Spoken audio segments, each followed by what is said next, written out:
Apostleship Jesus 12. Did Jesus multiply the loaves? JN 6. Did Jesus multiply the loaves?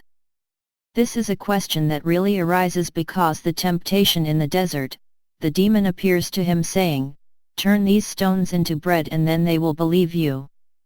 So it was a temptation. Well, indeed, we see that Jesus, many times, in his Gospel, and particularly in John chapter 6, multiplies the loaves. A crowd had come to listen to him. There were about 5,000 men. He had only 5 loaves and a few fish. He said to his disciples, "Where shall we buy bread to eat these people?" And then he said to them, "Give them your own food." And they distribute, and the more they distribute, the more. In the end he said, "Collect the remaining pieces so that nothing is lost." And they picked up 12 baskets, which is gigantic. So obviously that day, those who had witnessed the thing, believed in him. So, must we say that Jesus finally yielded to the temptation of the devil? The answer is no. In fact, the temptation of the devil is to use only that power, exclusively, for people to believe and to follow his message. This is not the purpose of Jesus' mission. On the other hand, to use punctually, when necessary, these gestures of God, without provoking God, but truly because it is the moment, then, yes.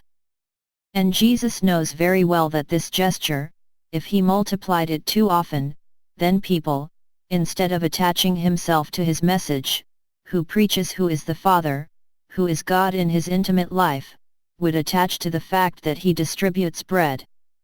If he had yielded to the temptation of the demon, he would have become one of our current Western governments, who realized this miracle.